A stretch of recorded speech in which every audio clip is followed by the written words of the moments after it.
स्वागत है आपका आपके अपने इसके स्टोरी जर्नी चैनल पर।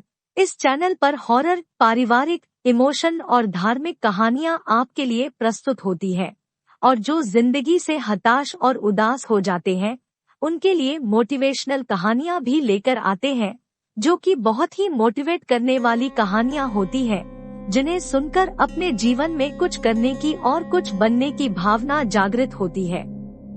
इन कहानियों को प्रस्तुत करने का मकसद सिर्फ आपका मनोरंजन है। आपके लिए अच्छी अच्छी कहानियां प्रस्तुत होती रहे, इसके लिए चैनल को लाइक करें, शेयर करें और सब्सक्राइब करें। तो स्टार्ट करते हैं।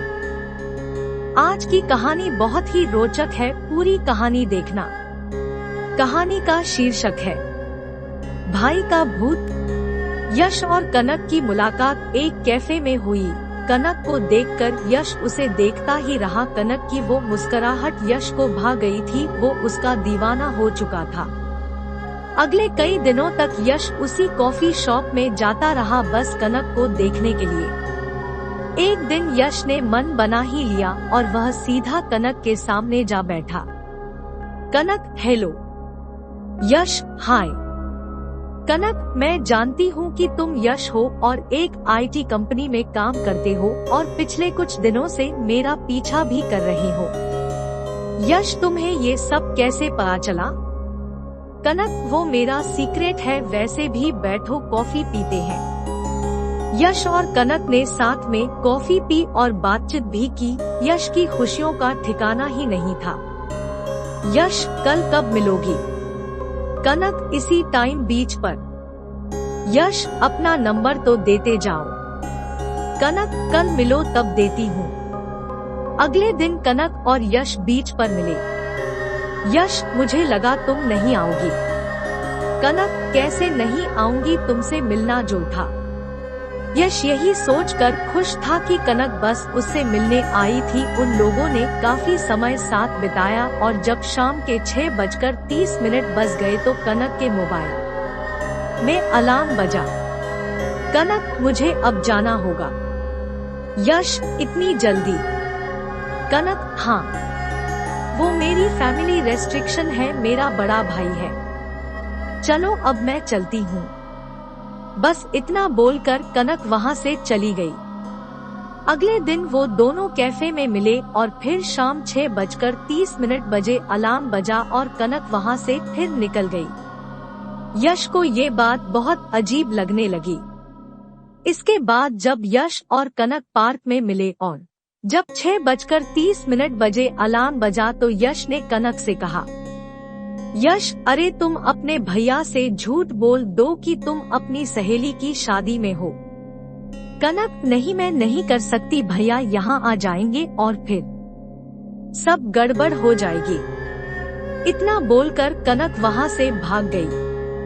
कनक के बर्थडे पर यश आधी रात को उसके घर गया। यश ने घंटी बजाई, दरवाजा खुला और वहाँ कनक जैसी दिखने वाले एक लड़की खड़ी थी। लड़कों के कपड़े में उसकी चाल ढाल बदली हुई थी। यश ने लड़की को कनक समझकर बोला, यश, हैप्पी बर्थडे कनक। लड़की है, मैं कनक नहीं हूँ। यश, क्या मजाक कर रही हो? लड़की बोला, ना, मैं कनक नहीं हूँ। यश, अच्छा ठीक है, मुझे एक हक तो दो। यश ने कनक को हक करने की कोशिश की पर लड़की ने यश को जोर का तमाचा मारा। लड़की, कितनी बार बोलूं मैं? कनक नहीं हूँ, कनक नहीं हूँ, मैं उसका बड़ा भाई हूँ। कविराज, उसका बदला हुआ भाव देखकर यश घबरा गया। लड़की, मैं जानता हूँ तू मेरी बहन से प्यार करता है और वो भी तुझसे प्यार करती है, पर तुम दोनों कभी एक नहीं हो सकते, कभी नहीं।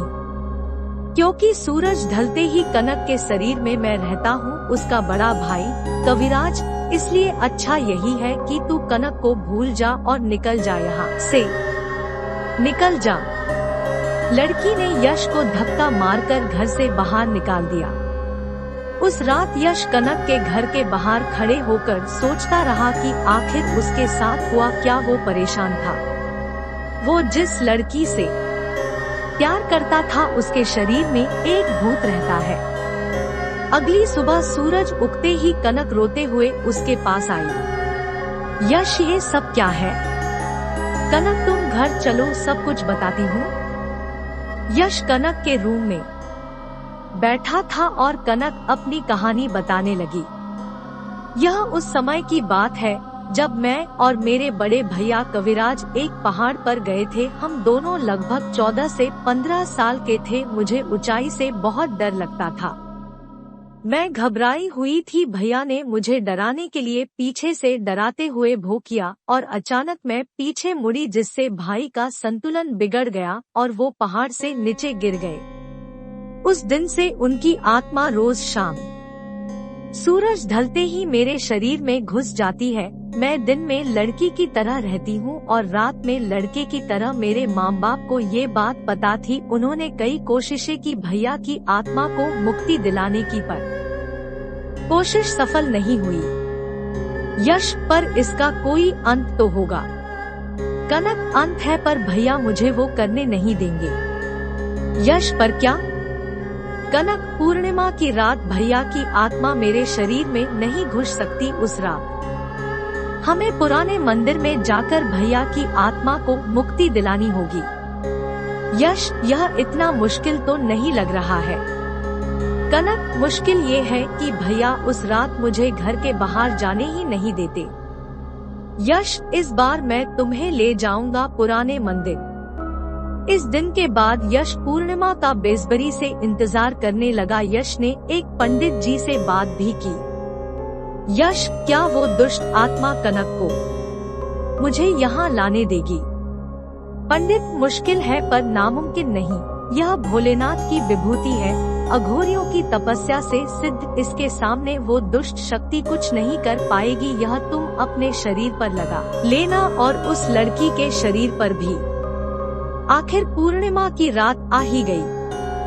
यश कनक को लेने उसके घर आया, पर जैसे ही उसने कनक को हाथ लगाया, किसी अदृश्य सी शक्ति ने उसे पटक दिया। यश, कनक, चलो चलो मेरे साथ। कनक, भैया यही है, वो मुझे नहीं जाने देंगे। तुम जाओ, यहाँ से चले जाओ, मुझे मेरे हाथ पर छोड़ दो। यश घर के बाहर गया और कुछ देर बाद अपने शरीर पर विभूति लगाकर वापस लौटा। यश ने विभूति कनक के माथे पर भी लगा दी। यश, मुझे पता था कि ऐसा भी कुछ होगा, इसलिए मैंने इसका भी इंतजाम कर लिया था। यश ने कनक को कार में बैठाया और वो कार चलाने लगा। कार के मिरर से कनक को काली शक्ति दिखाई दे रही थी। कनक, भैया हमारा पीछा कर रहे हैं। यश, तुम घबराओ मत, वो हमारा कुछ नहीं कर सकते।